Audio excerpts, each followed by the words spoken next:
Are Japanese automakers doomed to failure in China, especially Subaru and Mitsubishi? Let's find out.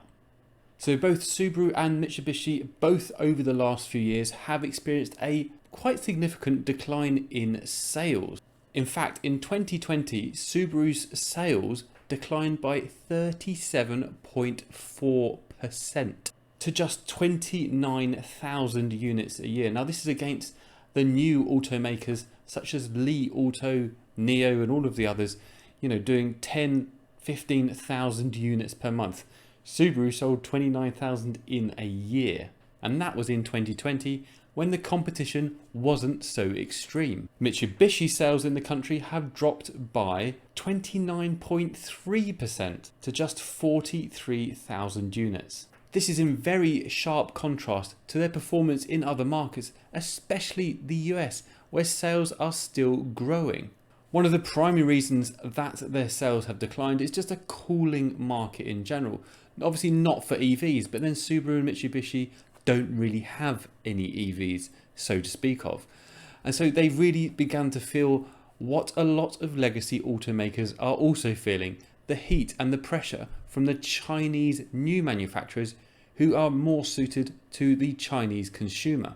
As we know, the Chinese auto market is highly competitive, and brands even such as VW have struggled, even though they've probably got one of the best EV strategies amongst all legacy automakers. Just a few years ago, we were talking about VW, Toyota and GM having the largest market share in China.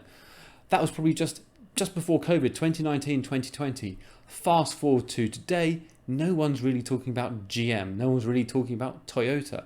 Everyone's talking about Li, NIO, XPeng, BYD, those sorts of automakers.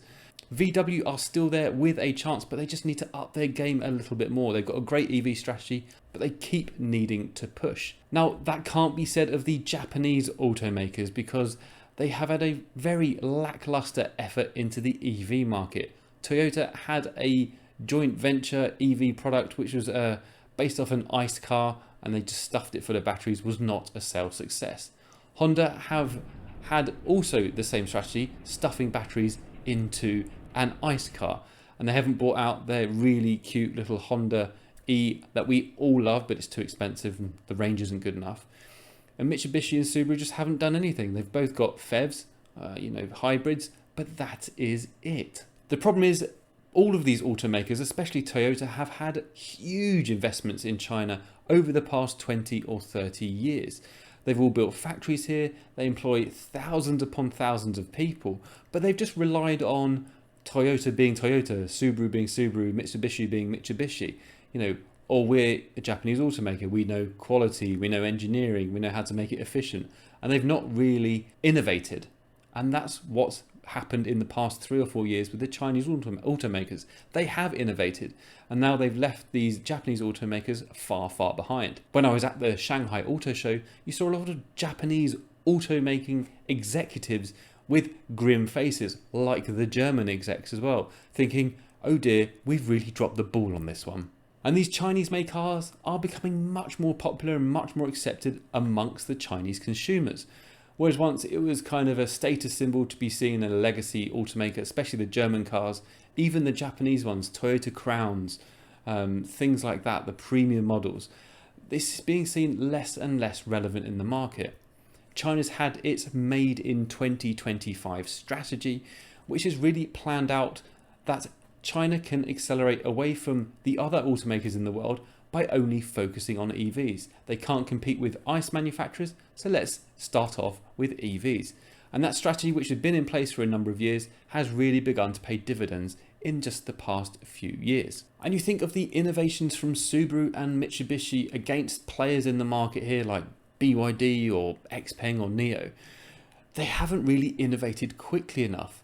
And the cycle for innovation in China is now so fast that a model which was brought out a year ago is already being upgraded. One example would be the NIO ET7, taken off the market after just over a year, and now is being upgraded with new screens, new charging pads, and so on and so forth. And this is just how quick the cycle is. You think to someone like Mitsubishi and you can't really think about what they have done in the past even 3 years here. What's been the innovation? They've had a slight design refresh, a slight update to the hybrid powertrain, but then no real major steps in terms of models, in terms of technology, in terms of battery, even in terms of ICE and efficiency. They've just been sleeping. And now the Chinese automakers are taking over. So what's happened is Suzuki actually exited the market in 2018. And that was probably one of the first casualties about these changing preferences. And Suzuki just wasn't relevant anymore. And so I think within the next 12 months to 18 months, we're probably going to see Subaru and Mitsubishi exit the market. This is just my opinion. I have no idea. But judging by the sales figures, that is the direction that I think they're heading in. Unless something major changes at these companies, they will be likely exiting the market. One of the most worrying things is that Subaru sales in December of 2022 were just 903 units. Now, of course, it was COVID. It was a really tough time for everyone in Shanghai. Auto sales dipped in general. But on a bad month, people like XPeng or I don't know, Avatar can get 2, 3, 4, 5, 6,000 sales per month. With just 903 units, the Japanese automaker must be thinking, something's not working, something has to change. And that was just for 1 month. In 1 year, they sold 11,224 units. Li Auto can easily outdo that in just 1 month. BYD obviously completely destroys that about 20 times in 1 month. So they just don't compete anymore. So we have to wait and see what happens with these Japanese automakers. Will they be the first to suffer from the Chinese dominance in the market? My prediction is that yes, and then we'll start seeing 1 or 2 German automakers also start to reconsider their plan in China. Ford has already come out and said, we're thinking this strategy in China is perhaps not working. The times are changing very quickly. It's exciting to witness what's happening. I just wish the Japanese automakers would kick themselves into gear and actually hurry up and innovate a bit more. Let's find out if they can. So I hope you've enjoyed this video. We're trying something new. This is a learning for me. I'm learning how to do these videos. I'm learning about Japanese automakers, the state of the market. So I hope you find these generally quite informative and fun as I do when presenting them. So please leave positive, negative comments in the comment section and let me know what you think.